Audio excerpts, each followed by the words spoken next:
Olá, bem-vindo a mais um episódio do Anamnese, o programa que escuta e aprende com as pessoas que fazem a história da medicina. Hoje nós temos uma convidada extremamente especial, a doutora Leonor Schwartzman. Eu não costumo ler, mas eu preciso ler, porque é uma trajetória realmente impressionante. Ela é graduada em Medicina na URGS em 81, residência em Pediatria em 1984, e especialização em Saúde Pública em 85 e pós-graduação internacional em Nutrição Materno-Infantil pela OMS, Unicef e Universidade de Wageningen, da Holanda, em 1987. Aí acho que só a medicina? Não, não é só a medicina. Além da medicina, a doutora Leonor trilhou um caminho acadêmico na história, o que para mim é absolutamente apaixonante. Bacharel em 2003, mestre em 2007, doutor em 2013 em História pela PUC. Suas pesquisas se concentram na história da medicina do Rio Grande do Sul, nos médicos italianos do estado, migração médica, história oral e patrimônio histórico. É absolutamente fascinante isso. É autora de livros Olhares do Médico Viajante Giovanni Palombini no Rio Grande do Sul, Médicos Italianos no Sul do Brasil, de 82 a 38, de 1892 a 1938, e organizadora da História da Medicina e Instituições de Práticas de Saúde no Rio Grande do Sul, entre outros. Diretora do Memorial do Rio Grande do Sul, coordena há 10 anos o ciclo de palestras histórica da saúde no CHC da Santa Casa de Porto Alegre, com mais de 70 encontros e 3 publicações, membro fundador e presidente da Associação Gaúcha de História da Medicina e, novamente, presidente da Associação dos Amigos do Museu da História da Medicina. Eu fiz questão de ler e fiz questão de não retirar vírgulas, porque é muito orgulho ter alguma médica com a capacidade, com a formação e que tenha uma abrangência tão grande dentro da nossa história e que certamente já escreveu o seu nome na nossa história de uma forma muito importante. Seja muito bem-vinda, muito obrigado pela presença. Bom, muito obrigada, Marcela. É uma honra estar aqui com vocês, é uma honra participar desse programa que tanto nos enriquece aqui no Rio Grande do Sul. Muito obrigada. Vamos começar pelo início, né? Por que fazer medicina? Ainda mais numa época, como eu sou professor da faculdade, quando eu estudei, a gente já tinha um número mais parecido, mas ainda mais homens do que mulheres. Hoje eu sou professor na faculdade, eu tenho praticamente só mulheres. Como é que foi fazer medicina na sua época? Por que fazer medicina? Bom, eu não sei, eu acho que eu tive uma influência em casa. Bom, naquela época a gente escolhia a faculdade, eu tinha 17 anos. E eu tinha meu avô, falecido já, que tinha se formado na medicina em 1909. E meu pai sempre falava do pai dele, que era médico. Eu acho que isso me influenciou muito. E eu decidi, então, pela carreira médica. Por causa deste avô. Eu fui a primeira da minha família, pelos dois lados, a ser médica. Então, é com muito orgulho. Bela história. É. E dentro da medicina, porque isso é sempre bem interessante, a gente acaba escolhendo a especialidade que mais se adapta aos nossos sentimentos, à nossa vida. Por que pediatria? Bom, quando a gente está na faculdade, eu acho que eu tive excelentes professores nessa área, nós tínhamos um grupo muito bom lá no Hospital de Clínicas, tudo favoreceu que eu fosse para essa área. Então, desde sempre me encantou muito a pediatria. E como é que foi a vida como pediatra? Olha, a minha vida como pediatra foi muito interessante, eu tive oportunidade de trabalhar como eu vou dizer, lá na PUC, na extensão, no Extramuros, na Vila Nossa Senhora de Fátima. E lá foi uma grande experiência, não só como fui professora do departamento de disciplina Medicina Social, lá, então atuando como pediatra, e eu vi a nossa existência aqui, as dificuldades que tem o meio ambiente nosso, a real situação da nossa saúde pública nesse grande aprendizado que foi a minha experiência nessa Vila Nossa Senhora de Fátima, que é uma vila que fica 2 quilômetros no máximo da PUC, né? E é o Extramuros, né? Que nós tínhamos lá, eram as nossas atividades. Foi uma experiência grandiosa. Foi isso que lhe levou a fazer a especialização em saúde pública? Não, a especialização foi antes. Quando eu me formei, eu terminei a residência, aí eu comecei a fazer saúde pública. E aí me convidaram para trabalhar na PUC. E o que te levou para a Holanda? Não, mas aí a Holanda foi coisas de casamento. Eu era casada, meu marido foi fazer doutorado lá e eu fui, né, junto, claro. Na época nós não tínhamos filhos e eu consegui fazer essa especialização, né, que ele foi fazer o doutorado e eu tinha lá em Wageningen, que é uma grande universidade de agricultura que tem um departamento de saúde humana, e na fronteira com a Alemanha até. E aí eu me candidatei. Eu fui lá, bati na porta e tinha um curso, um pós, que era para países de terceiro mundo. Então, era da África, da Ásia e alguns países da América. E eu queria participar e disse, não, mas o Brasil não é considerado para eles, não era considerado terceiro mundo. Não, mas eu quero fazer. E, bom, me aceitaram. E aí foi uma experiência fantástica. Eu tinha colegas conheci a realidade de vários países da África, da Ásia, então foi uma experiência muito boa. E daqui das Américas tinha uma aluna de Cuba e uma de Nicarágua. Então foi um grande aprendizado. Como é que, dessa experiência de lá, qual era a diferença dos sistemas de saúde desses outros países de terceiro mundo em relação ao nosso naquele momento?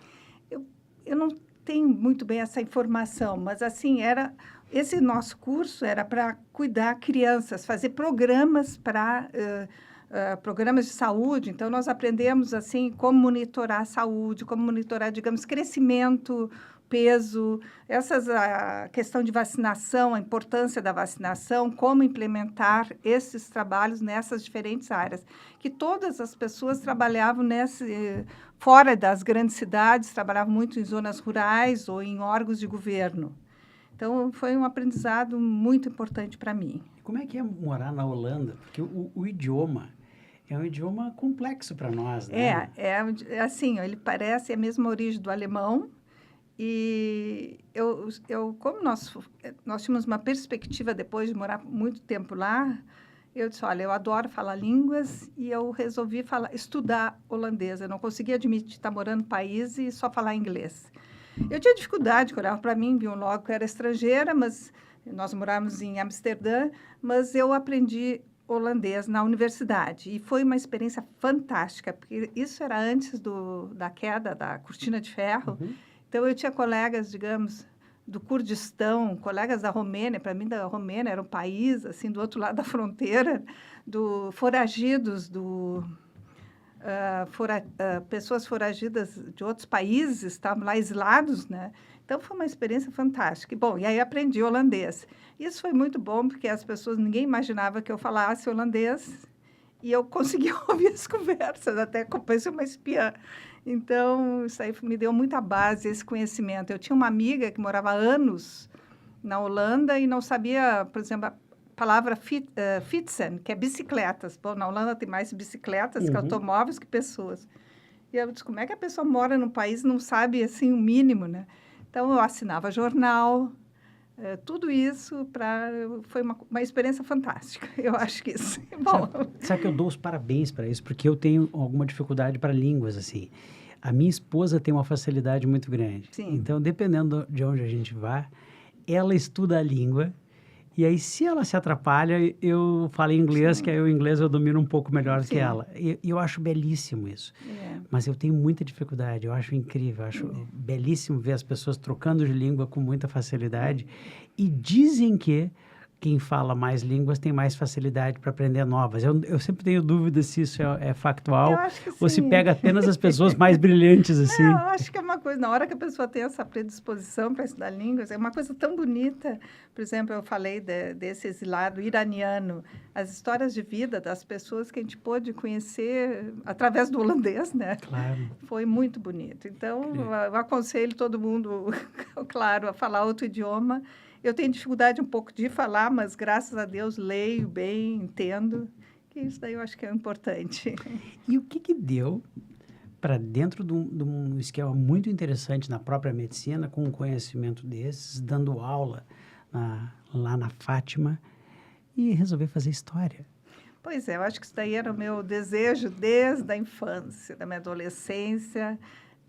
Por exemplo, durante o colégio, eu tive a sorte de estudar no Colégio Bom Conselho, tinha uma parte de humanidades muito importante, tive uma base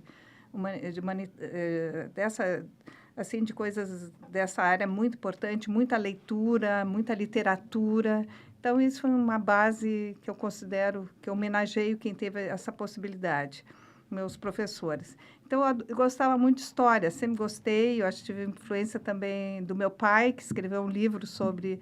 Ele era especialista sobre a história do Paraguai, então nós tínhamos em casa uma biblioteca do meu pai e uma biblioteca da minha mãe, cada um tinha separado. Então, eu acho que isso daí me deu essa base de muita leitura de jornais, que hoje é uma pena, né? Antes vinham os jornais e chegavam na nossa casa. Então, tudo isso me fez eu gostar muito de história. Então, chegou uma certa altura, eu acho que eu tinha que ver o lado mais humano da medicina. Eu acho que isso aí é uma coisa que me chamou muito a atenção. Por exemplo, lá na Holanda, eles tinham a cadeira... Quando eu fiz estágio lá no hospital, eles tinham História da Medicina. História da Medicina tem em todas as faculdades na Europa, nos Estados Unidos, tem a cadeira de História da Medicina. Nosso país, infelizmente, não tem. Então, eles só, assim... ou como opcional, vamos dizer, mas assim, é uma aula História da Medicina, o título. Então, Medicina na Grécia, Medicina na Roma, e fica por aí. Eu acho muito importante a gente saber até a nossa história local, é uma grande falha que nós temos, e isso nós estamos, por exemplo, a gente está desenvolvendo bastante, eu acho que tem muita gente fazendo pesquisa atualmente, História da Medicina, História da Saúde, por exemplo, falasse desse um ciclo de palestras que eu coordeno com a professora Vera Barroso, que é da Santa Casa. Então, a gente convida pessoas que falam sobre a sua área, a evolução da sua especialidade no nosso país, no nosso estado. Porque que adianta, tem tantos hospitais, como é que se formaram esse hospital? Como a pessoa trabalha lá, quem teve a ideia, como é que se organizou o sindicato, como é que se organizaram essas nossas sociedades de medicina. Então, a pessoa tem que ter uma compreensão da sua especialidade. Graças a Deus, hoje, nos programas de pós-graduação da medicina, né, é estimulado que o aluno, né, o médico, quando faça uma pesquisa sobre a sua área, como é que se desenvolveu. Eu acho isso um ponto fundamental. Então, foi isso que me chamou a atenção, sempre eu vi essa falha que eu gostaria de estudar. Então, isso me levou a toda essa pesquisa que eu fiz. Sabe que tem uma aula que eu dou na faculdade que eu sempre começo com a história, que é a aula de cesariana. Sim. Porque a cesariana em si, né, ele tem uma história bastante rica e incrível. Foi uma coisa que evoluiu muito, muito rapidamente no último século, mas ela tem uma história incrível. Antes era pós-mortem, depois sobreviveu a primeira mulher. Depois tirava como é que o nenê, eles faziam. tudo. Era uma coisa incrível. Então, eu sempre começo para que os alunos tenham uma noção. Mas toda a parte da medicina, tudo tem história. Sim. Tudo vai sempre passar por pessoas lá atrás que descobriram, né? Tem outro momento que eu conto a história, que é quando eu falo sobre infecção puerperal. Sim. E aí eu cito, porque para nós é perfeitamente óbvio lavar as mãos, é perfeitamente óbvio utilizar uma luva, é perfeitamente óbvio usar um avental. Mas não era óbvio isso lá atrás. Fica óbvio hoje, mas a gente só faz isso hoje porque pessoas lá atrás tiveram brilhantes deduções a partir de, sem ter nenhum conhecimento, nem saber o que era bactéria, nem nada disso, mas perceber que lavar a mão fazia diferença. Sim. De alguma forma, a história da medicina, ela repete uma coisa da história do mundo nesse sentido. A gente continua aprendendo com os nossos antepassados e tentando evoluir um pouquinho, não é mais ou menos isso? Sim, eu acho que vem tudo junto. Ninguém inventou a roda, vamos dizer. Vem tudo, é um crescimento, o desenvolvimento, o progresso de uma especialidade da ciência. Então, aqui, por exemplo, de obstetrícia, né? Então, é interessante a gente saber a história da Santa Casa, do Dr. Mário Tota, quando criou, né, a enfermaria, a maternidade, mas também em outras cidades, a gente tem, por exemplo, Rio Grande, quando separam a cirurgia geral da cirurgia obstétrica, tudo isso, a importância que teve aqui para o nosso desenvolvimento, para a saúde materna, infantil junto. Então, tudo é um crescimento, né, o desenvolvimento da nossa... na nossa ciência. E a história da medicina no Rio Grande do Sul? Por que essa fascinação? Porque eu acho que tem tanta coisa bonita para nós vermos. Eu acho a nossa história da nossa medicina aqui é peculiar, diferente do resto do país. Por exemplo, nós tivemos uma coisa muito importante, nós tivemos a terceira faculdade médica do país. E tem muitos trabalhos que não citam. Sempre é Rio de Janeiro, São Paulo, nós somos meio que periferia. Então, a gente tem que ficar a pé, fazer trabalhos, mostrar que é fato, claro, mas essa nossa importância da nossa faculdade de medicina. Imagina, a terceira do país, não, teve na Bahia, depois no Rio de Janeiro, depois nós. Então, é a primeira do período republicano. Então, e o estudo aqui da nossa medicina, aqui no Rio Grande do Sul, teve peculiaridades. Nós tivemos influência de uma ideologia do governo, né, que foi o mesmo, mudava os personagens, até a década de 30. Então, o efeito que teve sobre a nossa saúde, podemos dizer até muitas vezes negativo, o contismo, o positivismo, nós tivemos uma constituição especial aqui que deixava as pessoas que não eram nem habilitadas a trabalharem como médicos. Olha, eu sou médico, vou na diretoria de higiene, me inscrevo. Então, isso aí tudo mostra como é que a consolidação da nossa medicina aqui no Rio Grande do Sul, como é que ocorreu as várias etapas, a criação até do sindicato médico, tudo isso, a influência que teve. A criação do sindicato médico foi totalmente por causa disso, na verdade, Sim, né? A origem dele se deu pela busca do Revalida. Os mais jovens nem imaginam que o Revalida que se fala hoje foi uma luta de pessoas praticamente 100 anos atrás.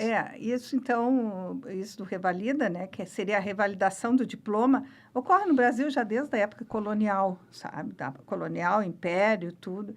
E aqui no Rio Grande do Sul existia nesse período a revalidação na faculdade de medicina, mas como não necessitavam nem de mostrar diploma, então as pessoas, os que vieram de fora, muitos não fizeram essa revalidação.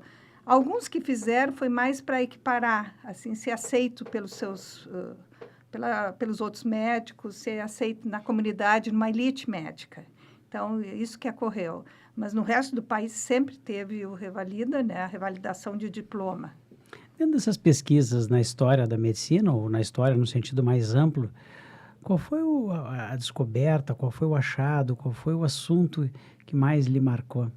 Pois é, eu quando comecei a fazer, desde o TCC, mas né, quando eu fiz na história, bom, eu queria fazer sobre medicina, o meu mestrado e doutorado, e na época, digamos, quem eu tive a facilidade era uma professora que tinha um interesse na história, um interesse pela medicina, vamos dizer, um interesse. Então, ela estudava, era especialista em migração, no caso, migração dos médicos, migração italiana, mas então eu tive que seguir a pesquisa dela. E aí, no mestrado, eu tive a feliz oportunidade de trabalhar com uma espécie de diário do avô do doutor Bruno Palombini, então, que é o nosso grande pneumologista, né? E foi o avô dele que veio para o Brasil. Então, eu trabalhei nesse diário, que ele, como se fosse um desbravador aqui no Rio Grande do Sul, ele parava em cidades pelo interior, e cada cidade, nem cidade, nem era vilas, cidades. Então, ele ia contando como é que era a medicina naquele período, como eram os tratamentos disponíveis, o que ele achava dos tratamentos. Então, foi uma experiência muito interessante. E depois, no doutorado, eu segui com os médicos que vieram, então, da Itália, que a gente sabe, óbvio, está cheio de médicos, né? Mas nunca ninguém tinha feito um trabalho específico. E o mais fantástico foi ver que no início do século passado, as 2 primeiras décadas, Porto Alegre, mais de 10% dos médicos atuando eram italianos. Então, para mostrar a importância, né? Uma influência grande que nós tivemos desses médicos diplomados, né? Que vieram para cá. Então, acho que isso daí foi o que eu participei nesses últimos anos. Mas nessa pesquisa, claro, a gente vê como é que ocorreu a consolidação da nossa especialidade, quem foram os atores, tudo. Então, foi muito interessante. Os médicos italianos, eles vieram para cá em algum período específico? Foi quando houve a imigração italiana ou foi no pós-guerra? Como é que foram os momentos de afluxo de médicos italianos? Nós tivemos assim, aqui para o Rio Grande do Sul. Bom, primeiro, os médicos, um grupo altamente especializado, acompanhou a imigração, né? Sempre uma grande imigração que nós tivemos para São Paulo e Rio Grande do Sul. São Paulo era diferente, que foi, até a questão da imigração foi para substituir a mão de obra, né? Da cafeeira. E aqui no Rio Grande do Sul, não, nós tivemos a nossa imigração. Só que lá em São Paulo eles tiveram muita, como foi maior, eu acho que teve muito apoio até do governo italiano, mandaram médicos especificamente para acompanhar os colonos, né, as pessoas. Aqui no Rio Grande do Sul foi pouco a interferência do governo italiano em questões de saúde. Bom, mas aí nós tivemos essa grande também, né, vinda para cá, para o Rio Grande do Sul, pela essa facilidade até, que não precisava revalidar diploma, porque o diploma demorava meio ano, era caro. Então, pode me repetir a pergunta? Não, para saber o momento em que vieram os médicos italianos. Então, só que assim, a gente vê que... Se o pós-guerra foi um redutor disso? Foi assim, ó, a gente vê que a gente já tem italianos até antes do Brasil, aqui no Rio Grande do Sul, quando era capitania, nós já tínhamos cirurgiões MOR, que era o termo, né, de médico... físico, MOR, que eram os médicos que atuavam aqui, que tinham outro nome, né? Então, já nas tropas coloniais, nós tínhamos a presença de cirurgiões e de médicos. E depois, quando teve, na época da Revolução Farroupilha, nós tivemos um muito importante médico de Santo Antônio, da patrulha, ele chegou até um cargo mais alto, digamos, da hierarquia médica do Exército Republicano. Durante o Império também. Então, quer dizer, essa presença dos médicos já é bem mais precoce. Claro que o aumento maior veio... pelo estudo meu, a primeira e a segunda década do século passado, antes da Primeira Guerra, foi o período de maior entrada assim, relativa de médicos. Então, acho que toda a situação que é a Itália, esse pré-guerra na Europa... Paz armada. Paz armada. Então, tudo isso a gente vê que muitos médicos vieram antes da Primeira Guerra. Assim, a maioria veio. Depois, no Entre Guerras, da Itália, eu acho que questões políticas já começam a diminuir. E os que tinham vindo, já tinham vindo, né? E depois, quando chega a Segunda Guerra Mundial, então, quase não vêm mais médicos para cá. Depois da Segunda Guerra, são poucos médicos que vieram.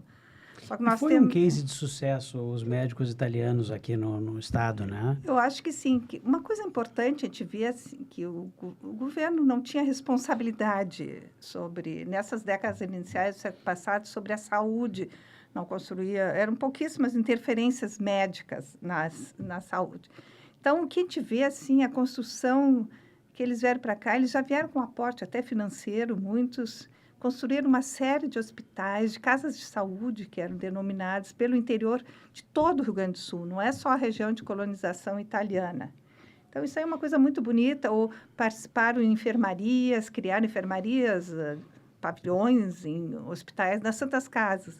Então, todo o Rio Grande do Sul a gente vai vendo a influência, essa entrada desses médicos. A gente via isso, na verdade, no interior, e é interessante que a política... atual está, de alguma forma, atrofiando esses hospitais municipais. Muitos estão deixando de ser chamados de hospitais, estão virando pronto atendimento de urgência, eles estão acabando com os hospitais de pequeno porte, os HPPs. E a história foi muito bonita, porque, se lembra, eu conheço pouco, gostaria de ouvir a sua opinião, mas era exatamente isso, os médicos iam para o interior e criavam hospitais a partir das suas próprias clínicas. Sim. E eu cheguei a ouvi falar, não conviver, que um médico chegava lá, ele pegava, tinha uma paciente, como eu sou obstetra, acaba me tocando essa área, ele pegava, virava a paciente, anestesiava a paciente, botava decúbito dorsal, ele fazia a cesariana sozinho, atendia o bebê, terminava a cesariana e terminava a anestesia. Sim. Coisa que hoje em dia é impensável. Sim. Como é que é essa história? Como é que foi essa evolução dentro do nosso estado? Pois é, nós temos uma experiência de um médico que foi muito interessante, chamava-se Michele De Pata. Ele veio depois da Primeira Guerra Mundial. E ele se formou, assim, estou dizendo, em várias universidades, eu acho, conforme a questão de monetária, onde ele se mudava. Então, ele teve uma excelente formação. E foi oficial. Eu acho que muitos médicos nossos aqui, que participaram até da guerra, voltaram com muitas habilidades desenvolvidas durante a Primeira Guerra Mundial. Bom, esse médico tem um percurso muito interessante pelo interior do Rio Grande do Sul, ele vai abrindo hospitais, vai criando casas de saúde, a gente tem a fotografia das casas de saúde. Bom, e ele, quando chegou em Antagorda, que na época era município de Encantado, eu acho que pela qualidade dele se espalhou que ele era um obstetra, né? Bom, todos eram cirurgiões, obstetras. E eu acho que ele começou a atender partos complicados ou complicações de partos. Então, ele foi um médico muito importante naquela região, mas até no final deu uma incompatibilidade com o clero, tem umas questões políticas. Mas mostra isso, uma pessoa altamente qualificada, na época o que tinha, né, para trabalhar, e ele vai trabalhar, então, nesses pequenos hospitais, vai criando hospitais. Muitas vezes a mulher auxiliava, as mulheres auxiliam os homens, apesar de ser assim, a gente quase não tem, as mulheres meio que são invisíveis. Mas eu acho que isso daí é uma coisa que tem que ser pensada, assim, digamos, Então, ele tinha que fazer essas questões, digamos, quando morria o feto, como é que eram feitas, ou para sobreviver a mãe, né, as medidas a serem tomadas. Isso daí a gente vê, tem um livro sobre esse médico, a filha dele escreveu. Então, conta essas situações, como eram vistas. Como é que foi organizar a história da medicina em instituições e práticas? Não, esse livro já foi um dos primeiros. Então, foi muito interessante, que é um livro que tem muitos artigos sobre o nosso Estado. Então, sobre até a formação do sindicato, tem um capítulo muito bem feito. Então, eu acho que a minha primeira... Não, claro, esses dois que eu fiz sozinho, mas esse foi uma organização, né? Eu com uma historiadora muito importante lá de Pelotas, a Juliane Serres, organizamos esse livro. E é um livro que é muito citado, sabe? Quando a gente vê as pesquisas, teve uma boa repercussão. Com certeza. É. E qual a importância da história oral? Não, pois é, a história oral, acho que o reconhecimento da história oral como uma metodologia na pesquisa. Então, o que se tem? Tem os bancos de história oral.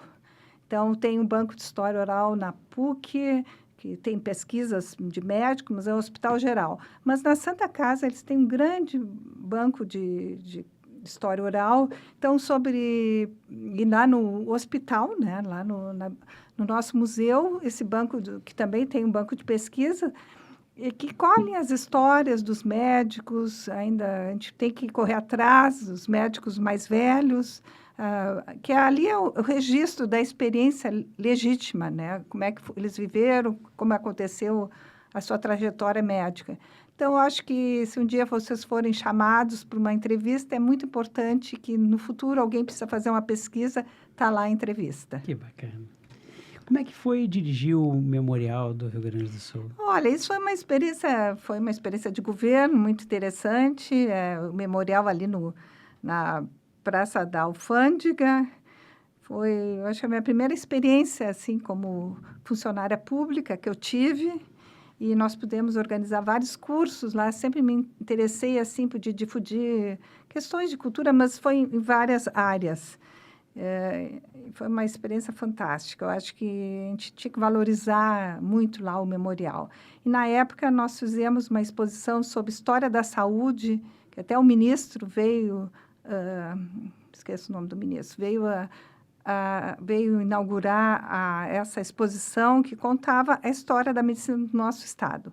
Foi uma experiência, assim, fantástica, tive essa oportunidade. Isso foi antes ou depois da criação da Associação Gaúcha de História de Medicina? Aí depois, isso foi antes. Depois teve, principalmente, com o doutor Luiz Gustavo Guilhermano, né, que nós organizamos a Associação da História da Medicina, né, do Rio Grande do Sul. Foi até na PUC, quando foi a primeira reunião, e eu tive a honra de ser presidente depois. Então, nós já temos há mais de 10 anos essa associação. Muito importante. Nesse meio todo, eu estava aqui no sindicato quando foi criado o Museu da História da Medicina. Né? Eu me lembro vivamente do lançamento e tal. E qual é o papel do Museu da História da Medicina nesse processo todo? Porque, pelo menos, cria um certo destaque. Ao que me consta, se eu estiver errado, posso ser corrigido, ele é o segundo maior museu de História da Medicina do mundo, era o que se diz aqui. Bom, talvez seja um exagero. Acho que talvez seja um exagero, mas, não sei. Mas eu gostaria de qual é a importância da gente ter em Porto Alegre o Museu da História da Medicina? Eu acho assim que a nossa história toda, claro, a história é uma coisa viva, em construção, e lá nós recebemos muito, a nossa ênfase, né, Museu, né, do Rio Grande do Sul, ênfase pelas trajetórias dos médicos, de como foi a medicina aqui do Rio Grande do Sul. Então, isso que nós tivemos dessa possibilidade de fazer a história oral, que é os documentos que estão armazenados, né, registrados, mas nós temos muita doação de artefatos, de artefatos pertencentes a esses médicos mais antigos. Nós recebemos muitas doações de livros, nós temos atualmente uma biblioteca assim, incrível lá.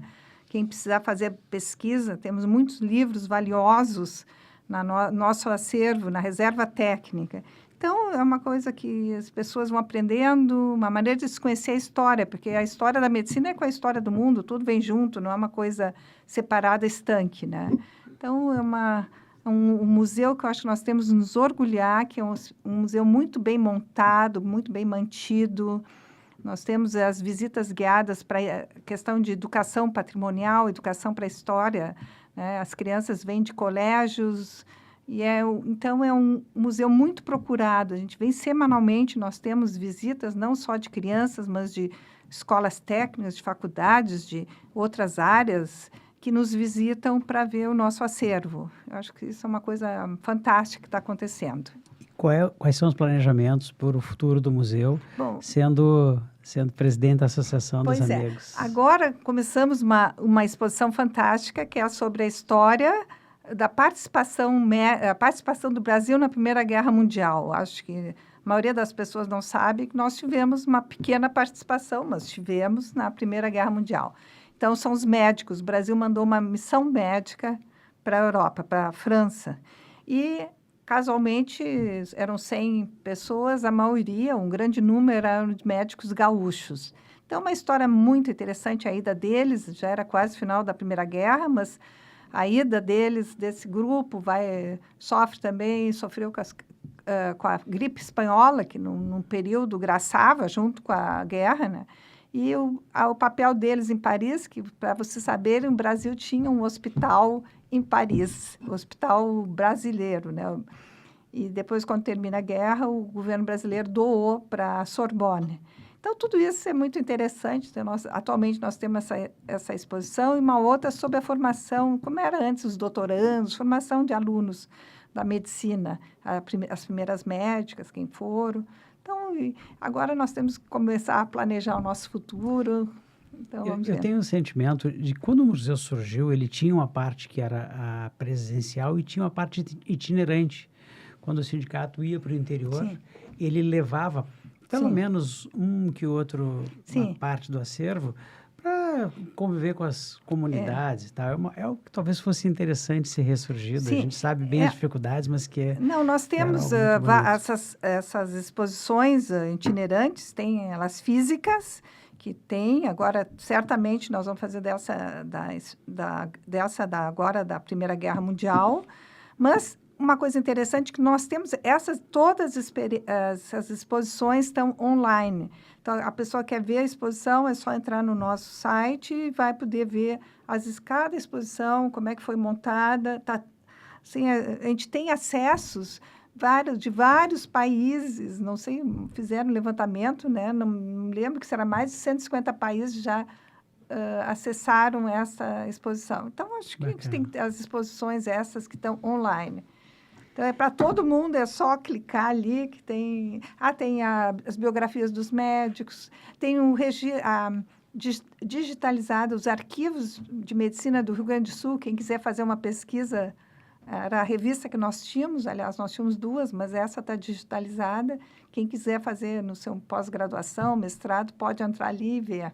Coisa boa. E como é que são o ciclo de palestras na Santa Casa? Pois é, então esse ciclo nós temos, esse ano está completando 10 anos, são palestras mensais, nós convidamos pessoas reconhecidas em áreas de saúde para falar. Então, elas falam temas variados sobre medicina, sobre áreas, sobre questões institucionais e todos esses tipos. Então, nós já tivemos 3 livros publicados, são mais de 70 palestras que estão online no CHC, que é o Centro de História e Cultural da Santa Casa. Então, é só acessar. Tem palestras aqui até sobre a história dos MUCARs, muito interessante, quem quiser, sobre as revoluções, como era a questão de saúde, Bom, tudo isso, as É sempre especialidades. assustador para todos nós, né? Quando a gente olha para o passado e vê a coragem que os médicos tinham e a resiliência que os pacientes também tinham que ter Pois com é. as dificuldades da época, né? É incrível. Era o que nós tínhamos, mas foi uma luta muito boa, muito importante. Eu acho que a nossa medicina aqui do Rio Grande do Sul é considerada uma das melhores do país. Eu Tenho acho que nós certeza. temos que ser temos muito orgulho disso. Doutora Nor, qual é a mensagem que a senhora quer passar para os nossos colegas dentro da medicina e dentro da história? Olha, leem bastante, leem, procurem os livros sobre a nossa história, que é tão bonita, tem tantas coisas para ser aprendidas. Acho que é por aí. E se se querem, escrevam também a história dos seus hospitais, dos locais que trabalham. Tem muita coisa para ser mostrada, que é muito importante para toda a nossa história.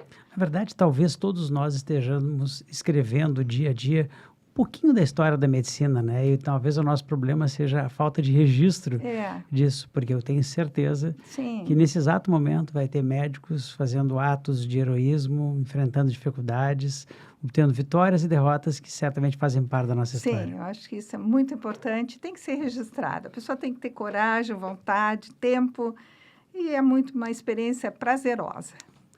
Eleanor, muito obrigado. Só tenho a lhe agradecer. Agradeço a senhora, ao seu trabalho, pelo que a senhora está fazendo com relação à história da medicina, porque certamente vai chegar na minha filha, nos meus netos, e, portanto, é algo muito importante.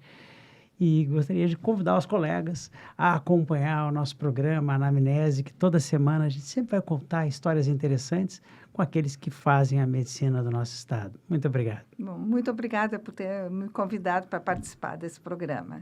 Um prazer enorme. Muito obrigado.